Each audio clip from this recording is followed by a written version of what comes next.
Tadi Masya Allah kita sudah ditanya, apakah kita benar-benar cinta kepada Rasul? Siapa yang cinta Rasul banget? Benar atau benar? Saya mau tanya, apa bukti cintanya? Oke, salawat. Apalagi? Menghadiri doa. Pertanyaan saya, siapa yang pernah baca cerita hidup Rasul dari awal sampai akhir? Katanya cinta, tapi kisah hidupnya nggak pernah tahu. Siapa yang mau baca buku Sirah Rasul, angkat tangan. Siapa yang mau beli? Siapa mau gratis? Oke, udah saya kasih. Ini dibaca ya. Super leader, super manager. Janji. Ini yang paling kecil dulu nih ya. Oke. Satu. Ibu-ibu lebih banyak dari bapak-bapak, jadi ibu-ibu dua. Udah. Ini bapak-bapak siapa yang mau? Maju ke depan cepet. Siapa yang paling duluan? Oh, alhamdulillah. Oke. Ntar dulu. Karena saya ditugaskan Ustadz Agung Izudhaq untuk cerita tentang bisnis. Siapa yang ingin untung besar? Siapa yang ingin dagangnya untung? Siapa yang ingin dagang untung tapi selamat? Nah, di Indonesia ini banyak yang berbisnis asal untung. Betul apa betul? Tapi tidak selamat. Pernah dengar ada pengusaha yang masuk penjara? Pernah dengar ada bupati yang di penjara?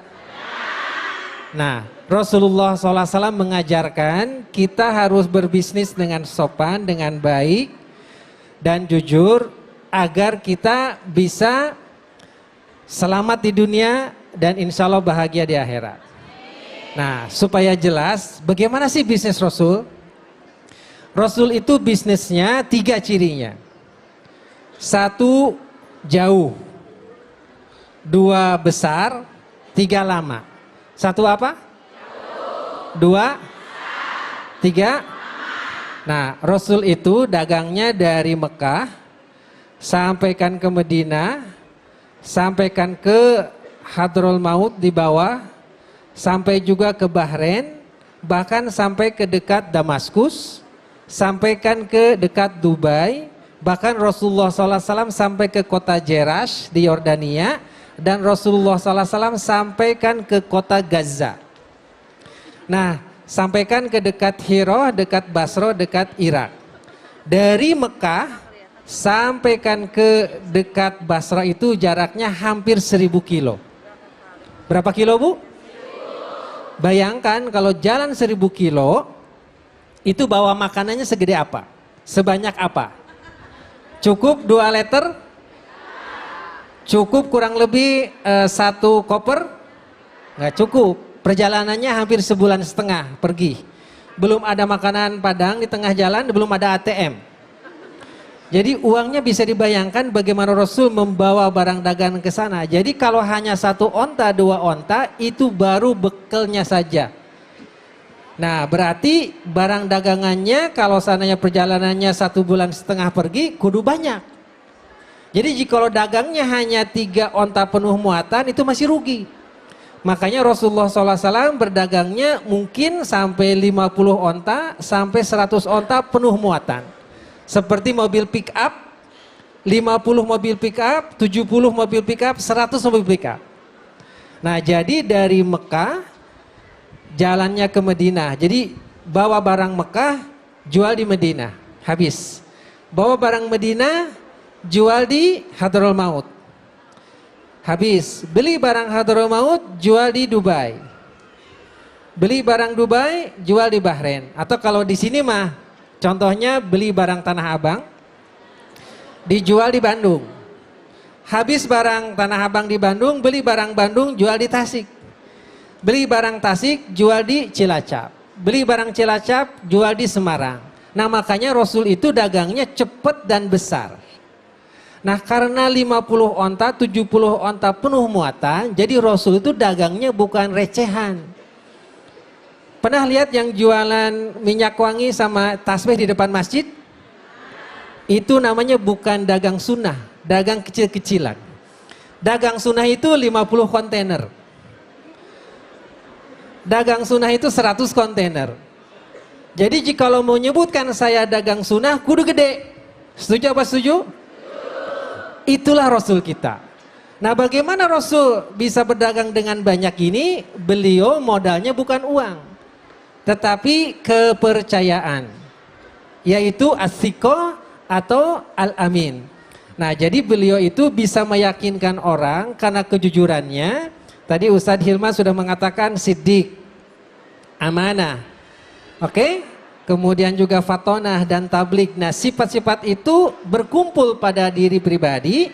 Seperti bapak ibu, kalau punya anak, anaknya nggak punya uang, tapi nggak ada masalah. Cuman dia sholat dengan baik, baca Quran baik, sholat baik. Masya Allah sholat di masjid terus. Dipercaya sama pengurus masjid, bawa komoditas. Bayarnya nanti deh. Nah dia pergi ke Bandung, pergi ke Tasik, pergi ke Semarang.